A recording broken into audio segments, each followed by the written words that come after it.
করব। এর আগে ভিডিওতে আমরা প্রথম অধ্যায়ের 1 মার্কের প্রশ্ন উত্তরগুলো দিয়েছি। যারা যারা দেখোনি তারা চ্যানেলকে অবশ্যই দেখে নিও। তো চলো শুরু করা যাক। 2 মার্কের বেশ গুরুত্বপূর্ণ প্রশ্ন। অধ্যায়টির নাম হচ্ছে ইতিহাসের ধারণা। 1 নম্বর প্রশ্ন, নতুন সামাজিক ইতিহাস বলতে কি বোঝো? আগে মূলত ইতিহাসে শুধুমাত্র রাজা মহারাজা অভিজাতবর্গ সহ উচ্চ বর্গের ইতিহাসের উপর গুরুত্ব দেওয়া হতো, কিন্তু 1960 ও 70-এর দশকে ইউরোপ ও আমেরিকায় এক নতুন ধরনের ইতিহাস চর্চা শুরু হয়, যেখানে মূলত সমাজের অবহেলিত, নিম্নবিত্ত, দরিদ্র, প্রান্তিক জনগোষ্ঠীর মানুষকেও গুরুত্ব দেওয়া হয়েছে। সমাজের সর্বস্তরের মানুষকে নিয়ে লেখা এই ইতিহাস নতুন সামাজিক ইতিহাস নামে পরিচিত। 2. নতুন সামাজিক ইতিহাস চর্চার বৈশিষ্ট্যগুলি লেখো। উত্তর, 1960 ও 70-এর দশকে চালু হওয়া নতুন সামাজিক ইতিহাস চর্চার বৈশিষ্ট্যগুলি হল নিম্নরূপ। 1. এই ইতিহাস চর্চায় সাধারণ মানুষের ইতিহাস চর্চার উপর গুরুত্ব দেওয়া হয়। 2. নতুন সামাজিক ইতিহাসে মানুষের প্রতিদিনের কার্যকলাপ, যেমন আচার আচরণ, খাদ্যাভ্যাস, পোশাক পরিচ্ছদ, বিনোদন, শিক্ষা, ধর্মবিশ্বাস প্রভৃতির উপর গুরুত্ব দেওয়া হয়। 3. একদা ইতিহাস চর্চায় নারীরা যথেষ্ট উপেক্ষিত থাকলেও নতুন সামাজিক ইতিহাসে নারী ইতিহাস চর্চার উপর বিশেষ গুরুত্ব দেওয়া হয়। 3. নিম্নবর্গীয় বা সাবাল্টার্ন ইতিহাস চর্চা বলতে কি বোঝো? 1980 দশক থেকে ভারত সহ দক্ষিণ এশিয়ার নানা ইতিহাস অনুরাগী ও ইতিহাসবিদ পণ্ডিত জাতি, ধর্ম, বর্ণ, লিঙ্গ নির্বিশেষে নিম্নবর্গের সাধারণ মানুষকে নিয়ে যে ইতিহাস চর্চা শুরু করে তা নিম্নবর্গীয় ইতিহাস নামে পরিচিত। 1982 খ্রিস্টাব্দে রণজিৎ গুহ ভারতে নিম্নবর্গীয় ইতিহাস চর্চা শুরু করেন। 4. আধুনিক ইতিহাস চর্চায় খেলার গুরুত্ব লেখো। উত্তর, আধুনিক ইতিহাস চর্চায় খেলাধুলার গুরুত্বগুলো হলো নিম্নরূপ। 1. খেলাধুলা মানুষের সাংস্কৃতিক অঙ্গ। খেলার মধ্যে দিয়ে কোনো কোনো দেশের ঐতিহ্য খুঁজে পাওয়া যায়। 2. খেলার মাধ্যমে মানুষের সাথে বৃহত্তর সমাজের সম্পর্ক ফুটে ওঠে। 3. খেলার মাধ্যমে জাতীয়তাবাদ বা উপনিবেশিক সাংস্কৃতিক পরিচয় পাওয়া যায়। 4. খেলায় নারীদের অংশগ্রহণ দেখে সমাজে নারী স্বাধীনতা বিষয়ে ধারণা করা যায়। 5. যে প্রশ্নটা খুবই গুরুত্বপূর্ণ প্রশ্ন, খেলার ইতিহাসে 1911 সাল গুরুত্বপূর্ণ কেন? উত্তর, 1911 সালে মোহনবাগান অ্যাথলেটিক ক্লাবের ফুটবল দল ইংরেজ সৈন্যদের নিয়ে তৈরি হওয়া ইস্ট ইয়র্কশায়ার রেজিমেন্ট দলের বিরুদ্ধে খেলায় অবতীর্ণ হন। এই খেলায় সম্পূর্ণ খালি পায়ে খেলে শিবদাস ভাদুড়ির নেতৃত্বে মোহনবাগান দল আইএফএ শিল্ড জয় করে। মোহনবাগান দলের এই সাফল্য ভারতের জাতীয়তাবাদ জাগরণের অনুঘটকের কাজ করেছিল। 6. স্থানীয় ইতিহাস বা আঞ্চলিক ইতিহাস চর্চা বলতে কি বোঝো? অথবা প্রশ্নটা এভাবে আসতে পারে যে স্থানীয় ইতিহাস চর্চা বা আঞ্চলিক ইতিহাস চর্চায় গুরুত্বগুলি লেখো। এটা প্রশ্নটা একটু প্রিন্টিংটা ভুল হয়েছে, সেটা হলো গুরুত্বপূর্ণ না লিখে হলো গুরুত্বগুলি লেখো।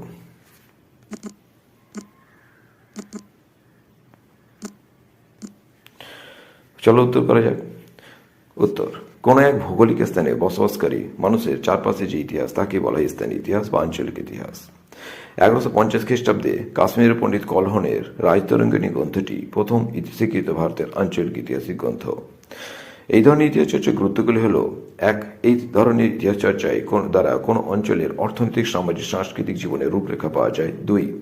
স্থানীয় জনগোষ্ঠীর কথা, তাদের ঐতিহ্য, সাংস্কৃতিক সম্পর্ক ধারণা লাভ করা যায়। 3.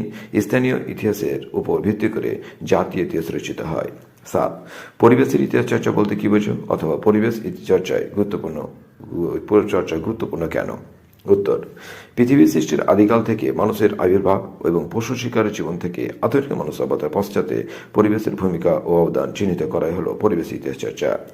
উত্তর, আধুনিক ইতিহাস চর্চার এক গুরুত্বগুলি হল: 1. বিভিন্ন অঞ্চল ও তার জীব বৈচিত্র্য সম্পর্কে জ্ঞান লাভ করা। 2. মানব সভ্যতার অগ্রগতিতে পরিবেশের ভূমিকাকে চিহ্নিত করে পরিবেশের সচেতনতা ও পরিবেশ রক্ষা ব্যবস্থা করা যায়। 3. পরিবেশ সংকট ও তার প্রকৃতি, পরিবেশের বিপর্যয় ও তার ভয়াবহতা, অরণ্য ও অরণ্য প্রাণী সংরক্ষণ সম্পর্কে জ্ঞান লাভ করা যায়। 8. নারী ইতিহাস চর্চা বলতে কি বোঝো? অথবা নারী ইতিহাস চর্চার গুরুত্বগুলি লেখো।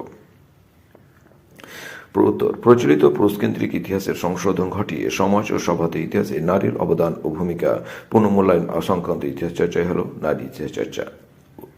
এই ধরনের ইতিহাস চর্চায় গুরুত্বগুলো হল: 1. কোন দেশের সমাজে নারীর অবস্থান ও মর্যাদা সম্পর্কে জানা যায়। 2. দেশের বিভিন্ন সামাজিক, রাজনৈতিক, অর্থনৈতিক জীবনে নারীর অংশগ্রহণ সম্পর্কে জানা যায়। 3. সমাজের লিঙ্গ বৈষম্য কি ধরনের আছে তা নারী ইতিহাস থেকে জানা যায়। 4. নারীর ক্ষমতা ও দক্ষতার উপর আলোকপাত করে নারী ইতিহাস। 9 সামরিক ইতিহাস চর্চা বলতে কি বোঝো, অথবা সামরিক ইতিহাস চর্চার গুরুত্বগুলো লেখো। প্রাচীনকাল থেকে শুরু হওয়া ও বর্তমান কালেও প্রচলিত যুদ্ধে যেসব যুদ্ধাস্ত্র ব্যবহার, আবিষ্কার, সামরিক প্রশিক্ষণ প্রভৃতি বিষয় নিয়ে যে ইতিহাস চর্চা তাকে সামরিক ইতিহাস চর্চা বলা হয়। এই ধরনের ইতিহাস চর্চার গুরুত্বগুলো হলো: 1 প্রতিটি যুদ্ধে জয় পরাজয়ের ক্ষেত্রে রণকৌশলের ভূমিকা সম্পর্কে জ্ঞান লাভ করা যায়। 2 যুদ্ধে অস্ত্রশস্ত্র কার্যকারিতা, মরণ ক্ষমতা সম্পর্কে জ্ঞান লাভ করা যায়। 3 এছাড়া যুদ্ধে জয় পরাজয়ের ক্ষেত্রে সেনাবাহিনীর প্রশিক্ষণ সম্পর্কে জ্ঞান লাভ করা যায়। 10 আধুনিক ভারতীয় ইতিহাস চর্চার উপাদানগুলির নাম লেখো। আধুনিক ভারতীয় ইতিহাস চর্চার উপাদানগুলি হলো: সরকারি নথিপত্র, এর মধ্যে পড়ছে পুলিশ, গোয়েন্দা, সরকারি আধিকারিকের প্রতিবেদন। 2 আত্মজীবনী স্মৃতিকথা, এর মধ্যে যেমন বিপিন চন্দ্র পালের 70 বছর, রবীন্দ্রনাথ ঠাকুরের জীবন স্মৃতি ইত্যাদি। 3 চিঠিপত্র, যেমন ইন্দিরা গান্ধীকে লেখা জওহরলাল নেহরু চিঠি। তারপরে 4 সাময়িক পত্র ও সংবাদপত্র, যেমন তারকনাথ বিদ্যাভূষণের সোমপ্রকাশ, বঙ্কিমচন্দ্র চট্টোপাধ্যায় বঙ্গদর্শন, মাসিক পত্রিকা দিগদর্শন ইত্যাদি। তারপর 11 প্রশ্নটা, আত্মজীবনী ও স্মৃতি কথা বলতে কি বোঝো? যখন কেউ নিজের জীবন কথা নিজেই লেখেন তখন তাকে আত্মজীবনী বলা হয়। যেমন ঈশ্বরচন্দ্র বিদ্যাসাগরের লেখা আত্মজীবনীটি হল প্রভাবতী সম্ভাষণ। আবার জীবনের নানা ঘটনা যা স্মৃতিতে থাকে, সেই স্মৃতি নির্ভর ঘটনা যদি কেউ সংকলিত করে তখন তাকে বলা হয় স্মৃতিকথা। যেমন বিপিন চন্দ্র পালের 70 বছর। 12 আত্মজীবনী ও স্মৃতিকথা কিভাবে ইতিহাস রচনায় সাহায্য করে, অথবা ইতিহাস রচনা আত্মজীবনী স্মৃতিকথা গুরুত্ব লেখো। উত্তর: বর্তমান সময়ে ইতিহাসের উপাদান রূপে আত্মজীবনী স্মৃতিকথা গুরুত্বপূর্ণ ভূমিকা পালন করে। যেমন 1 সাধারণ মানুষের কথা, লেখক এর পারিপার্শ্বিক পরিবেশের প্রভৃতির তথ্য স্মৃতিকথা আত্মজীবনী থেকে পাওয়া যায়। 2 স্থানীয় ইতিহাস রচনার ক্ষেত্রে উপাদান সহায়ক ভূমিকা পালন করে। 3 জাতীয় ইতিহাসের বহু উপেক্ষিত বিষয় এই স্মৃতিকথা ও আত্মজীবনী থেকে পাওয়া যায়। 13 নম্বর প্রশ্নটা হচ্ছে ইতিহাসের উপাদান রূপে ইন্টারনেটের দুটি সুবিধা লেখো।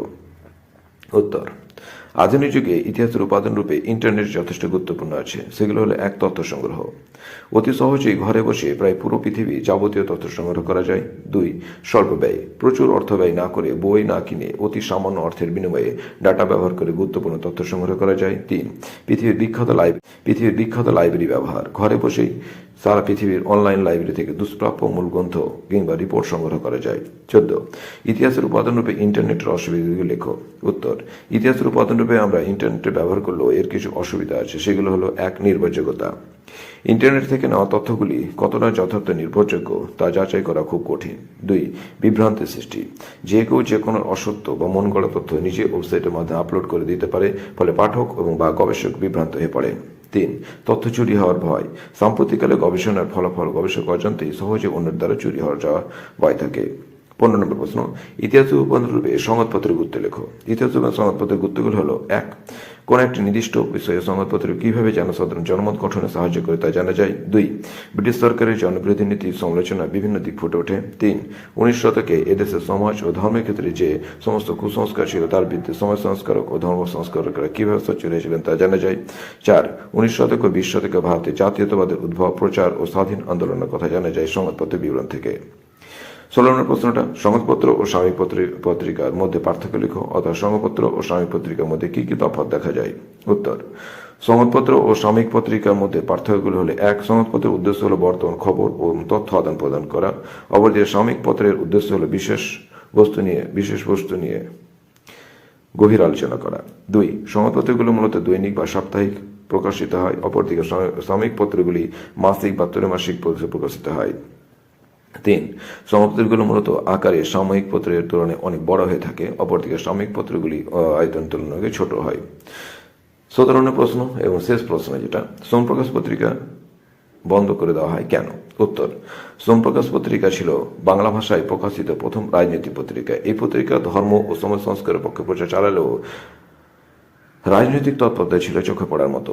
যেমন 1 কৃষকদের উপর নীলকর সাহেবের অত্যাচার, 2 ইংরেজ শাসনের কুফল, 3 দেশ শাসনের নামে দেশবাসীর উপর দমন পীড়ন ইত্যাদি বিষয়ে দেশবাসীকে সচেতন করতে সচেষ্ট হয়। মূলত হিসাব করেন লর্ড লিটন।